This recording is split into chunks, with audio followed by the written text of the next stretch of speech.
Hello, everybody. I'm Matt Richards, and I'm really delighted to be on the show tonight to give you a rundown of what I've been doing, what I've done, and what I hope to do, and explain a little bit about where I come from, I guess. So, first of all, I really appreciate Gail putting this together and being so dedicated to bringing this to us on a daily basis. Wow, it's fantastic. I've had the opportunity to watch several of the broadcasts, and that's wow, to be part of this is just really, it's a delight. So I thank her and I thank everybody for listening in. I'm Matt Richards. I am a guitarist. I am most commonly called a jazz guitarist, which I call myself that. I tend to get sort of pigeonholed in other realms. I perform as a solo guitarist. I also perform in various jazz duos. I have my own trio, which comes in kind of two flavors, I guess. There's a straight ahead aspect to the trio. And there's also the Power Trio project, which, in fact, I have a new release with that, which I'll tell you about later, of course. So as a result, anyway, of me being featured often as a solo player accompanied on an acoustic, I've had people actually introduce me as a classical player, which is far and beyond not my realm, of course.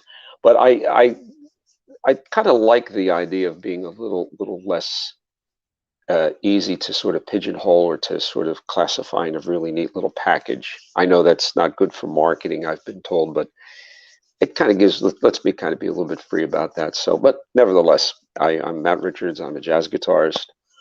And I'll give you a little bit of an idea about where I come from, so to speak. I started playing the guitar back when I was about 11 years old. I'm a child of the 60s. So at that point, the guitar, I'm growing up and becoming aware of like the outside world, I guess, right when the guitar becomes something of a youth culture symbol. And as a result, every time you put a TV show on, there was somebody playing guitar. Sometimes it was a young band. It was like, Buffalo Springfield, or they'd show Hendrix, or it would be country and western artist, or it would be a ballad singer with somebody sitting on a stool strumming while they sang.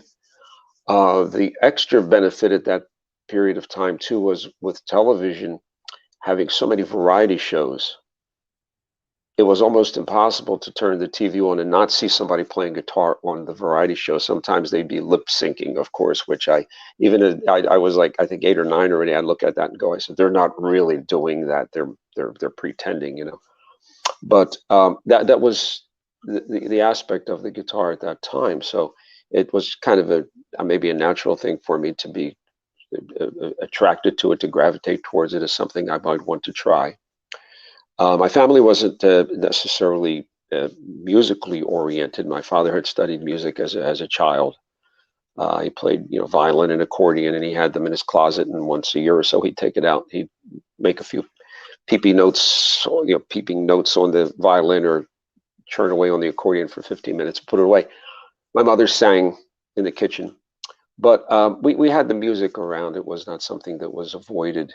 So when I wanted to play guitar, I got the only kind of guitar you could get at that time, the little, like $35 guitar from the department store, and a book on how to play the guitar. And I managed to hang in there for probably the first almost 7 years, getting the music books, I remember the very first music book was the music to the very first Monkees release.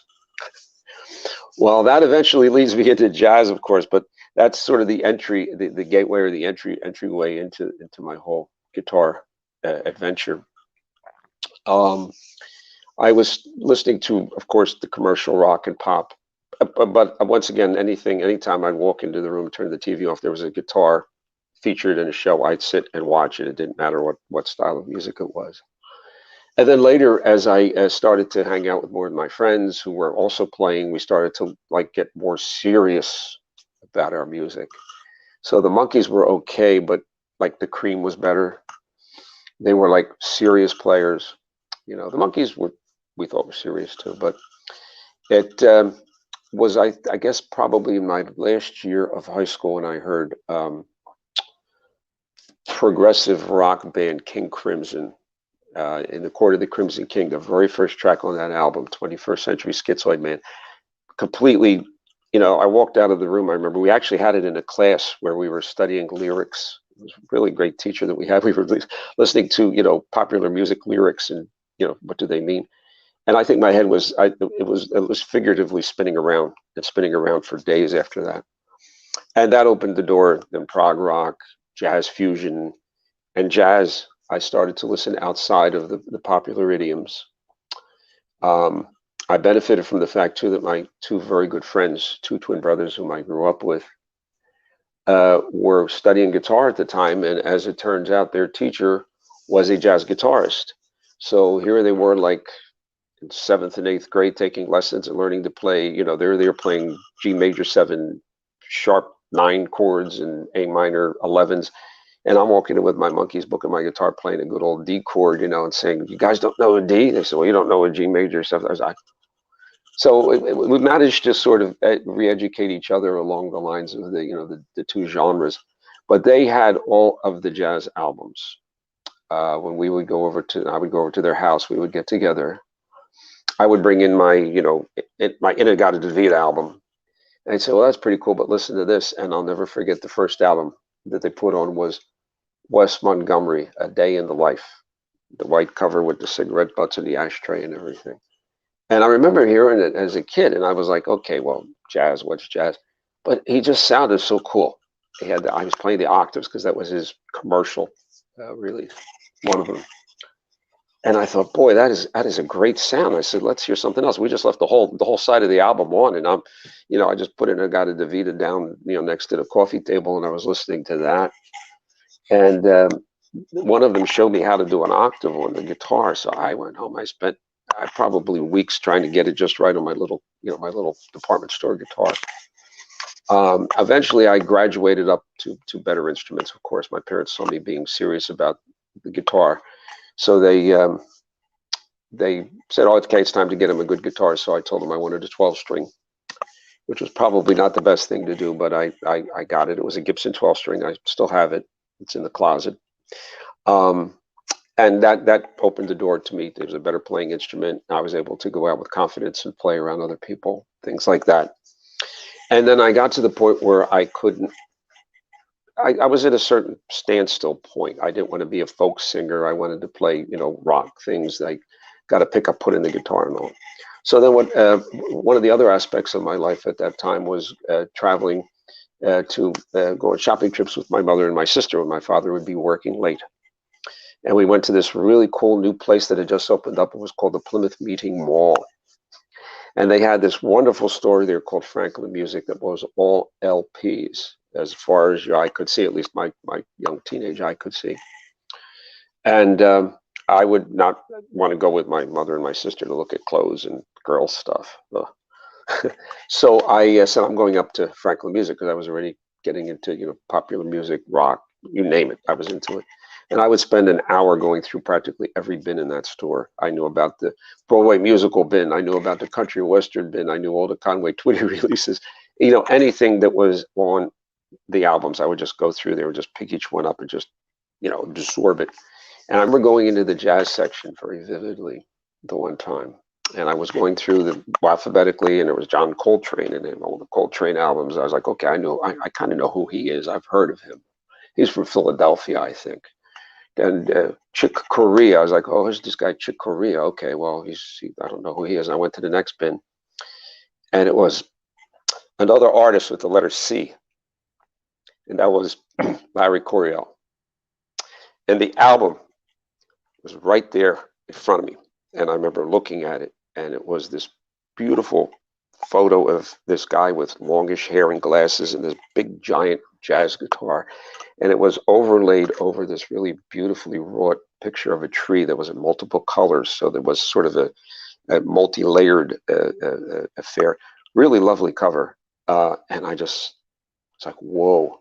I turned it over, and the guys on the back, they look like, as my some of my younger students would tell me, they look like dudes at that time, for the 70s. I was like, something about this album. This is fantastic. That cover sold me. So I remember I had to, like, take out extra time. There were a couple extra trash trips to take them out, put the trash out at the curb on Friday and everything, so I could get my allowance.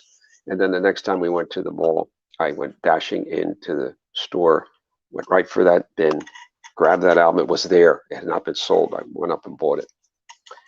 And I brought it home, and I'll never forget that I put it on. I had no idea what it was going to sound like. And the first track was just, my head was spinning around twice as fast as it did with King Crimson. And I played that first track through 6 times. The sixth time, my mother walked into the room and said, "What did you buy? It's just got one song on it over and over again.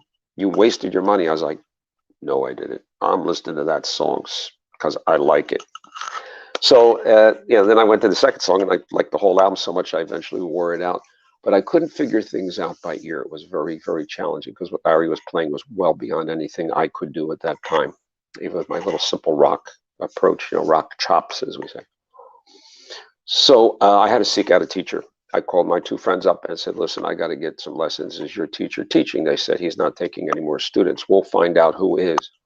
So about an hour later, I get a call back, and they say, "Here's 2 teachers." And he said, his name is Tom Jacobetti, who he's very, very well known in the Philadelphia area. And then there was another guy that got pretty well known later. I remember writing it down. I remember he scribbled his name out, but I had to read it twice. Oh, Pat Martino. So I said, who should I call first? Now, Pat Martino was not. He was a local phenomenon at that point. So I called Pat first. His wife answered, says, "I'm sorry, he's out on the road. He's not taking students." I was like, oh, well. So I called Tom. He answered the phone. He spoke with me at length, asked me questions. I started studying with him the following week and remained with him as my teacher for 5 years. And he was just such a phenomenal teacher. Not that Pat wouldn't have been, but Tom gave me all the foundation. He answered questions for me. He was very patient with me too, and really taught me so much, about understanding the guitar and understanding the music. So that's kind of the foundation. After that, I go through different periods. I go into jazz rock, prog rock. I sort of take detours into solo acoustic work as I continue to sort of, I guess, evolve and develop. As I hear new things, I try to do those new things on the guitar. Eventually, I became connected with Larry Coryell. I met him after a gig the one time when we got to just hang out, talk for a while. And then the very next gig, he was there and he saw me. He remembered me, so we hung out some more. We became friends over time to the point that we remained friends throughout my whole life, which was a great, great fortune for me. I really consider him a musical mentor. He was always available to give me advice. Sometimes give me advice I didn't want to hear about, releasing my album, or maybe about a track that I didn't like that he didn't know why I liked it, or vice versa. So Larry was just such a valuable sort of a big brother of jazz guitar. He really was. But that's sort of a nutshell about me there. Gives you sort of my background, so to speak. Let me see what we can do now. I don't want to kind of go off into a tangent here. I want to try to cover some things that are hopefully relevant for everybody that you're hoping to hear. I'll do my best. I'm going to what's going on now in my life, now that you know about the background and all that. Obviously the pandemic has created detours for all of us, me included. I had just, in fact, finished a performance and a recording with my Power Trio project, which, as I mentioned before, is the newest inception of the Matt Richards Trio. And it's best described as an electric jazz group. I don't really consider it a fusion group per se. So we had done some recording of just some rough tracks that I myself produced, because I've been getting into that more and more lately. And we recorded actually a live performance that Cheltenham Arts Center sponsored at the Elkins Station. Beautiful, beautiful room for music. Fantastic room over in the Elkins Park area.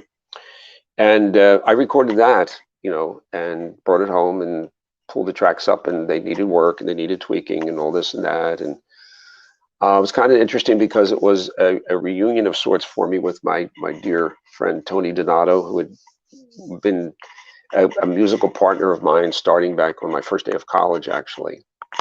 He, a few years back, moved into the area here where I live, and we became acquainted once again. Well, I called him in for this particular project. I brought Paul Albrecht in, also a drummer who I had worked with throughout the years in different projects. We all lived in the area, so we were all able to get together rather easily and actually do something jazz musicians don't normally do, which is, the word is rehearse. Yes.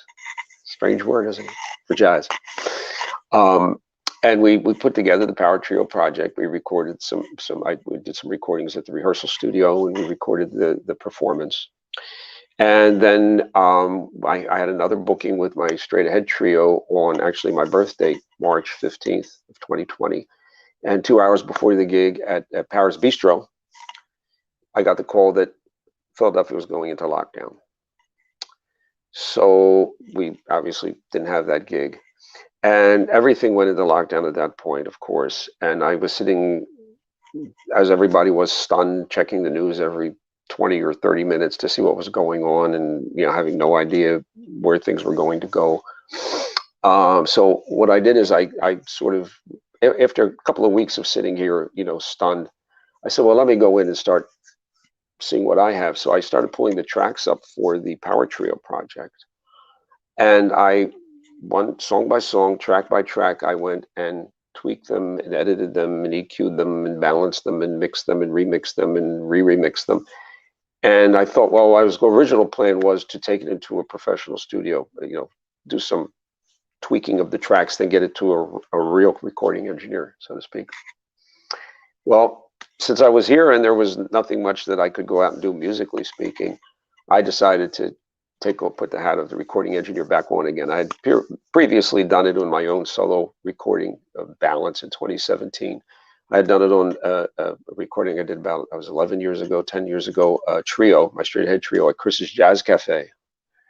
And I had done it with another acoustic improvisational group, One in Mind, which also contains some tracks with my incredible friend Bill Zola, the upright bassist, my very, very dear friend, who passed away last year, but he was an incredible duet partner. But this time I had all this sound and the drums, and I had all the time that I needed to work on it. And I remembered Wayne Shorter gave me some very, very interesting guidance quite a number of years ago. We were at he and I are Buddhists, and we were at a Buddhist event it was an arts event. So it was a great event because I was there with Wayne Shorter, Larry Coryell, Herbie Hancock, Mike Clark, Kenwood Denard, Nestor Torres. I was like, you name any of the artists who are, the Buddhists, we were all there. I remember Wayne saying to me something to keep. He says, you always have to keep this in mind. Don't think about an obstacle. When you're faced with something, don't think it's an obstacle, think it's an opportunity. And I was like, okay, all right, Wayne, fine, thank you. I didn't really get that at the time. And then when I was sitting here with all these tracks and maneuvering them and tweaking them and doing that quote came back to me. I was like, okay, I'm thinking this, I can't get this album done. I'm going to be stuck. But what did Wayne tell me? It's not the obstacle, it's the opportunity. So I said, so I got all the time. So I sat and I worked on each track. I actually produced the videos from the show myself. My son, who is a actor, theater person, he helped me set up the cameras, and he looked over my shoulder from time to time to let me know if I was doing the cuts and the zooms and all correctly. And I guess I did them right after the third or fourth try, because then he said, that looks good, and walked away. So I produced the videos that are up on YouTube, and I did all of the album production. And I've had a number of people listen to it and say, hey, this is nice. Who did this? You did this? I was like, yeah. So it's officially released. We've had some setbacks with it due to the pandemic, due to announcing when it's going to come out. It's kind of tough to promote gigs around it to launch the album, but it's there. It's available to be in hard copy very soon. It's now available on Bandcamp. and other streaming services. It's officially released through CD Baby and Amazon. It's pretty much everywhere you would go to get music. So hopefully, I hope you'll check it out. Check out the videos, because the songs that are on the videos, the music's on the videos, those tracks are also on the album, the audio tracks. So you can see how we see how we look when we were playing, making our funny jazz guitar faces and things. And so that's that's the current project there. I've got a couple other things on different burners on the in the studio, so to speak. I have been composing music quite a bit. That's not necessarily jazz. It's orchestrated. It uses different instrumentation. I've gotten into doing it. Actually, Larry Coryell's, with his encouragement, about 5 years ago, he encouraged me to get a software program to do composing with, which I got Finale. There was a special deal on it right after he encouraged me, so I bought it and I've been using it. And I've done compositions with the concept of obviously licensing them for films, TVs, scores. I also do the compositions sometimes just to compose because it sounds neat. I get an idea and I want to put it together. And they're very rarely guitar oriented. I've overdubbed guitar parts in them, but I really enjoy putting, like, 5 or 6 violins and 4 cellos and 2 pianos and percussion section together. That's kind of, it's almost like a childhood dream come true in a way. But that's another aspect of what I do, and that's helped me a lot with my production chops also. That was a really great asset for me to have gained when I went to do the live mixes. They were a little different, but I was able to sort of have an idea of how I could go about making them sound good and work well. Another project that I have, which has been sort of stewing away there in one of my hard drives, has been something that Tony Hughes and I were involved with for, I guess 8 years. Tony is a fantastic jazz guitarist. He's a little bit outside of Philadelphia. I think he's around the Pottstown area. And he came in with me when the Paris Wine Bar first opened. I spoke with Terry, who, ran London Grill. She had opened that room, and it was just like maybe 1 or 2 weeks that she had turned the lights on in that room. I called, she answered the phone. She remembered me from previous bookings I had done in London Grill. And I told her, "What are you booking?" She says, "A duo. You have a duo?" I said, "Yes, I do." And I hung up with her, and she gave me some dates, and I was like, okay, now I guess I need a duo partner. And I happened to have met Tony Hughes about a week or 2 before that at a jam session, the way musicians are supposed to meet. And I called him up, and he says, "Oh yeah, I'd like to do a guitar duo." He came down, and that became pretty much a monthly event for us for the 8 years that she had the Paris Wine Bar open. We had the opportunity during that time, or I took the opportunity, I guess I should say, to record many of those performances. And I sort of warehouse them or stock them away on a hard drive that I keep a lot of miscellaneous music on. And I went in and was taking inventory of what I had, and I found all these evenings just recorded, the full set. So I've been going through those carefully, bit by bit. Of course, I have so many tracks, and I have like 12 versions of Blues in the Closet, 9 versions of Angel Eyes, things like that. So it's a little bit of a laborious process to go through and make value judgment, value calls on some of the things, if they're good or not. But I've been going through there now, and I'm doing some reproducing, editing, things like that. I'm not that many edits, but just balancing things, getting EQs right. So I'm looking forward to, in the upcoming months, getting that together, releasing an actual legitimate album with that. I know Tony's looking forward to that. So hopefully I'll be able to announce that soon. There's also acoustic music that I've been working on, solo guitar. One of the things that I do perform with, or I was performing with frequently, was as a solo player. I play fingerstyle guitar, and so much of what I do is improvised. It's not necessarily traditional jazz. I get likened more to Ralph Towner, which is not a mistake in any way. I think Ralph is absolutely magnificent as a musician, though I don't attempt to emulate him, hopefully. But a lot of it is original material, also my interpretations of some popular music, like some of the Beatles pieces. I do Bob Marley's I Shot the Sheriff. Of course, I take all of them out. I stretch them and twist them in all kinds of different directions and such. So that's kind of what's going on there. I'm hoping to return to a more active performance schedule. I had the opportunity to perform a solo concert at the Bourse Building in Philadelphia. I believe it was back near the end of June for the Make Music event that was taking place throughout the country to celebrate live music.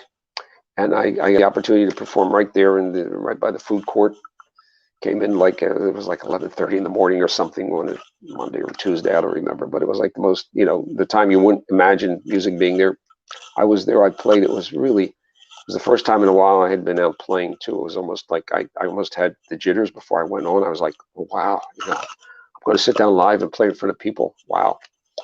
Um, After the first few notes, I was fine, of course.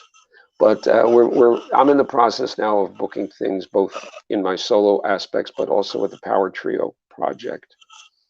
And just trying to be helpful to everyone getting back on their feet. One of the things that's really vital is not to just think about us as artists. It is, important, of course, to think about us as artists, but to also reflect on the fact that the venues are in many cases, sort of painted into a corner, so to speak. In fact, several of the venues, like the Paris Bistro, have basically gone out of business. And we've had a number of programs that were going to book the Power Trio basically vanish because of funding, because of opportunities. So it's things are still a bit.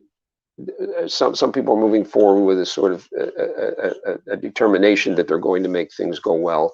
Some are being very cautious. I've had the opportunity to play in so many venues. We talk about alternative venues. I played at the Barnes Foundation at the Barnes Mansion out in the main line. I've done solo concerts there in the summer. I played at the U.S. Constitution Center as a solo artist, the Kimmel Center a couple of times as a solo artist. I've even had the incredible fortune to play a farmer's market and establish a solo guitar on a Saturday morning series in Ambler a couple of summers ago, 9 a.m. call. So I'd be there. I'd get, they'd give me my coffee from the coffee stand that was always on the house, and I'd sit down and I'd play exactly what I would play in a concert. I wasn't playing down or pander. I never ever play down or pander to an audience. I believe that the music is so vital and important that it can communicate across any barriers or any ideas. It can open people's minds and hearts up. And that's what I would do when I would sit down there and play. And it was great because I would they actually arranged to have me back, and they got their budget together. It was fantastic. So many people, were touched by my music, and I had the opportunity to meet so many of them who still stay in touch with me to this day. And one last thing I can say, I've had the opportunity to continue teaching throughout all these years, even during the pandemic. So I always try to give encouragement and advice to my students, most of whom are quite young, certainly younger than me. And it's always to just really go in there and do your really best, really learn the instrument. Don't be afraid to play. Don't be afraid to try things. To just stay with it, because it's something that you do. It's you're expressing yourself there, and you're going to run into obstacles. Remember what Wayne Shorter told me: it's not an obstacle, it's an opportunity. It's an opportunity for you to challenge yourself further and go further with it. So what I've seen the music give back to me in terms of how it really resonates with the people that hear what I do. Sometimes, not planning on hearing, they come in. There was this guy went by himself on guitar, or who are these guitar guys, these two people playing, or with this band, and they're just, wow, I didn't know jazz sounded like this. And that right away tells me something, But I think we're wrapping up at the end of our time. I see the minutes ticking away. So thank you all very much. Thank you, Gail, in particular, for having me on for this. My website's streaming across the bottom. Please feel free to click over to that. I've got videos linked there. I've got all kinds of information. I'll be happy if you have questions or anything about my music or about upcoming events or anything like that. Please get in touch with me. I'm more than happy to discuss things, engage things. I'm on Facebook. Feel free, to connect with me. I really hope that I can see so many of you very soon in person. I will keep everybody up to date. So please check back frequently, and please be careful, of course. But please don't be too fearful. I think that's the important thing. Just be cautious, careful, and stay safe. And like I say, I really look forward to seeing everybody in person very soon. Thank you.